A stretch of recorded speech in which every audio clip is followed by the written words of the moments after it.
So hello everyone, स्वागत है आप सभी का एक बार फिर से।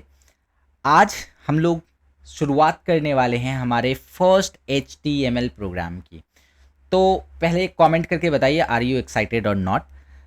एंड उसके बाद हम लोग शुरू करते हैं आज का हमारा फर्स्ट टॉपिक, जिसमें मैं आपको बताने वाला हूं कि कैसे हम HTML के लिए प्रिपरेशन करते हैं। सबसे पहले इन्वायरमेंट सेटअप बहुत ज़रूरी चीज़ है, क्योंकि जब तक आप एक अच्छा खासा इन्वायरमेंट सेटअप नहीं करेंगे तब तक इधर उधर फाइल्स को सेव करने का कोई मतलब नहीं बनता। तो उसके लिए क्या करना है, आप अपने कंप्यूटर डेस्कटॉप पे या फिर आप किसी भी पर्टिकुलर लोकेशन पे अपना एक फ़ोल्डर क्रिएट करें एंड उसके अंदर आप अपनी सारी कोडिंग्स करिए। ठीक है, एग्जाम्पल के लिए मैं आपको ले चलता हूँ अपने कंप्यूटर स्क्रीन पर। आइए, तो कंप्यूटर स्क्रीन पर आने के बाद में देखो कि मेरे डेस्कटॉप पे बहुत सारी चीज़ें हैं। तो मैं डेस्कटॉप पे बिल्कुल भी अपने फाइल्स को सेव नहीं करने वाला हूँ, क्योंकि डेस्कटॉप पे और भी बहुत सारी अलग अलग चीज़ें हैं। तो उसके लिए आपको जाना है अपने फाइल एक्सप्लोरर के अंदर।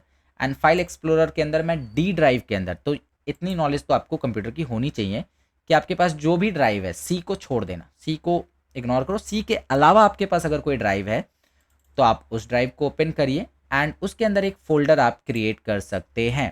तो फ़ोल्डर यहाँ से क्रिएट हो जाएगा। एंड देखो फ़ोल्डर क्रिएट किया है मैंने किस नाम से, तो मैंने जो फ़ोल्डर क्रिएट किया है विच इज़ HTML कोर्स नाम से फ़ोल्डर मैंने यहाँ क्रिएट किया है। अब आपको इस फ़ोल्डर के अंदर चले जाना है and this is your empty folder. मतलब सबसे पहले आपको अपनी फाइल्स को क्रिएट करने के लिए एक लोकेशन ढूंढनी है कि भाई कहाँ पर हम अपनी फाइल्स को रखेंगे, क्योंकि फाइल्स को अरेंज करके रखना बहुत इंपॉर्टेंट होता है। और खासकर HTML में फोल्डर्स का बहुत ज़्यादा इंपॉर्टेंस होता है, इस बात को भी ध्यान रखिएगा। तो ठीक है, यहाँ तक तो आपने समझ लिया कि हाँ भाई, अगर मुझे HTML में कोडिंग करनी है तो मुझे एक फ़ोल्डर की नीड तो होगी। दूसरी चीज़, पहला इन्वायरमेंट सेटअप हो गया। दूसरी चीज़, हम एक नया फाइल कैसे क्रिएट करते हैं HTML में। तो उसके लिए आपको क्या करना है, जो भी फ़ोल्डर आपने बनाया है वहाँ पर तो आप हैं ही, आपको एक बार सर्च करना है नोटपैड। अब देखो, नोटपैड एक बेसिक टेक्स्ट एडिटर प्रोग्राम है जिसका यूज़ करके आप क्या कर सकते हो, HTML या फिर दूसरे लैंग्वेजेस की कोडिंग कर सकते हैं। बट जब आप कोडिंग में थोड़ा सा आगे बढ़ेंगे तो मैं आपको नोटपैड प्रेफर नहीं करूँगा। Just for beginners and just for your first program आपको मैं रिकमेंड करता हूँ कि आप नोटपैड से शुरू करो। अगर आपने बिल्कुल ही कोडिंग के बारे में कोई नॉलेज नहीं है आपको, आप नोटपैड से शुरू करें। एंड इसके बाद मैं आपको इसके आगे की चीज़ें जैसे कि नोटपैड प्लस प्लस या सबलाइम टेक्स्ट या सबसे अच्छा एडिटर जो है VS कोड, उसके बारे में बताऊंगा। ठीक है, तो फिलहाल के लिए हम नोटपैड को ओपन कर लेते हैं। अभी नोटपैड ओपन करने के बाद हमको क्या करना है, तो देखो नोटपैड ओपन हो गया तो फाइल क्रिएट करना। अब कुछ लोग क्या करते हैं कि नोटपैड ओपन किया कोडिंग करने लगे, नहीं, बहुत गलत बात। सबसे पहले फाइल पे जाओ, फिर सेव पे जाओ। इतनी बेसिक चीज़ें कोई नहीं बताएगा आपको, राइट। सेव पे जाने के बाद उस लोकेशन पे जाओ जहां आपका फोल्डर है। फोल्डर कहाँ है भाई, डी में। डी में कहाँ, डी में HTML फाइल के अंदर HTML कोर्स। ये तो HTML कोर्स, तो देखो कहाँ पहुंच गए, डी में HTML कोर्स। कुछ भी नहीं है ना, बना दो। फाइल का नाम क्या रखें, सबसे बड़ा कन्फ्यूज़न, कुछ लोग अपना नाम रख लेंगे, कुछ लोग किसी और का नाम रख देंगे। ये ऐसा नहीं करना, आप सीक्वेंस में चलिए। फाइल का नाम कुछ भी आप अभी के लिए रख सकते हो, लेकिन बाद में जब हम फाइल्स का नाम रखेंगे तो बहुत सोच समझ के और टू द पॉइंट रखेंगे, जिस तरह का हमारा फाइल उस तरीके का नाम। तो फिलहाल के लिए मैं, चूंकि आज फर्स्ट डे है, तो मैं यहाँ पे FIRST फर्स्ट डॉट HTML इसका नाम रखना हूँ।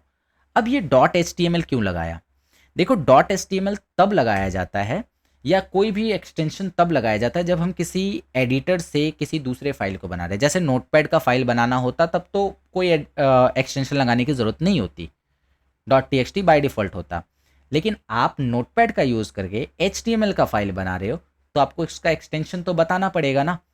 ठीक है, तो इसलिए ज़रूरी है कि आप फाइल के नाम के साथ .html लगाएं। वैसे ही जब मैं CSS पढ़ाऊंगा तो वहाँ .css लगाया जाएगा, जब जावास्क्रिप्ट पढ़ाऊंगा तो वहाँ .js लगाया जाएगा, जब PHP पढ़ाऊंगा तो वहाँ पे .php लगाया जाएगा, जब पाइथन पढ़ाएंगे तो वहाँ .py लगाया जाएगा।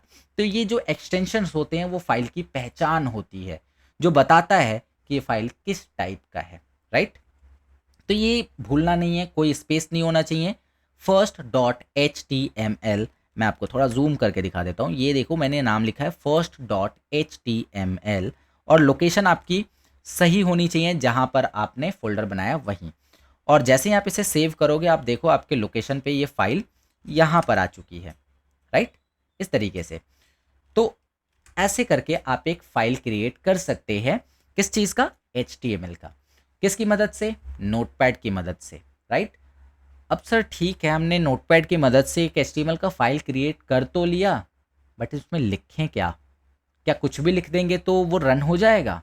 ऑफ कोर्स 100% कुछ भी आप लिखो रन हो जाएगा। जैसे मान लो मैंने लिखा hello this is my first web page in HTML, लिख दिया, ठीक है।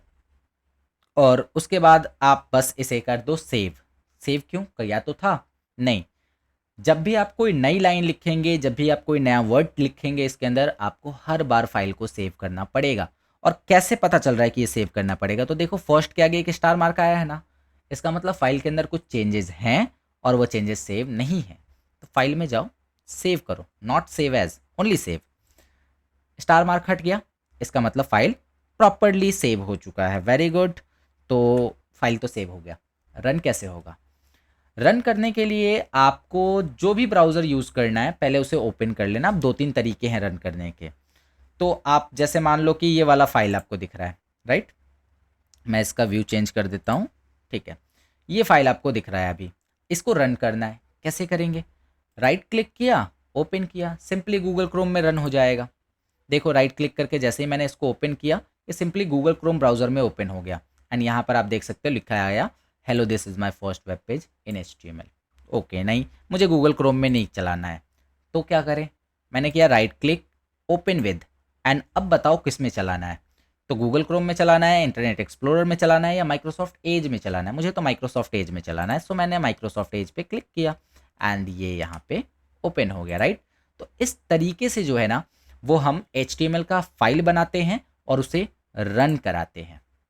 अब जैसे मैं दूसरी लाइन लिख रहा हूँ कि this is second line, right? Save तो करना पड़ेगा ना। चलो सेव किया, बट सर आया नहीं। सेव तो कर दिया बट देखो ना यहाँ पे आया नहीं। क्यों नहीं आया? क्योंकि ये जो पेज है वो पुराना वाला पेज है। अभी नया पेज हमें लोड करना पड़ेगा, तो यहाँ से जस्ट आपको रीलोड कर देना है। प्रॉब्लम क्या है वो देखो। यहाँ आपने जो दिस इज सेकेंड लाइन लिखा है वो तो नीचे लिखा है ना, बट यहाँ क्या, ये तो एक ही लाइन में आ गया। ये पूरा का पूरा एक ही लाइन में आया। और देखो स्पेस भी नहीं छोड़ा है, नीचे नहीं है, एक स्पेस भी नहीं छोड़ा है। ऐसा क्यों हुआ? क्योंकि ब्राउज़र जो है ना वो समझता है टैग की भाषा। अब ये टैग क्या होते हैं ये मैं आपको नेक्स्ट वीडियो में बताऊंगा।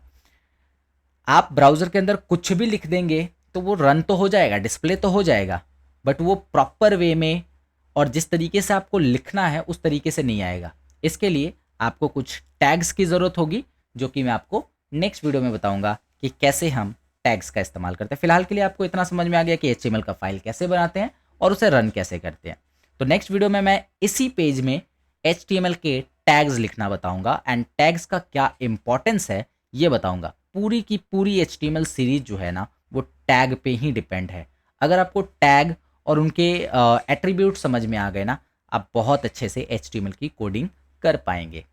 तो आई होप आपको आज की ये वीडियो क्लियरली समझ में आई है। अगर कोई डाउट है तो नीचे कमेंट करके बताइए, और वीडियो कैसी लगी ये भी आप मुझे कमेंट करके ज़रूर बताइएगा। अगर वीडियो पसंद आई है तो वीडियो को लाइक करिए, अपने दोस्तों के साथ शेयर करिए, और अगर चैनल पे पहली बार हैं तो चैनल को सब्सक्राइब करके बेल आइकन दबाइए ताकि नेक्स्ट वीडियो की नोटिफिकेशन आपको जल्दी से जल्दी मिले। और अगर आपने लास्ट वीडियोस नहीं देखी है ना तो प्लीज़ उन वीडियोस को भी देख लीजिए, काफ़ी ज़्यादा इंफॉर्मेटिव है। मिलता हूँ आपसे नेक्स्ट वीडियो में। बाय।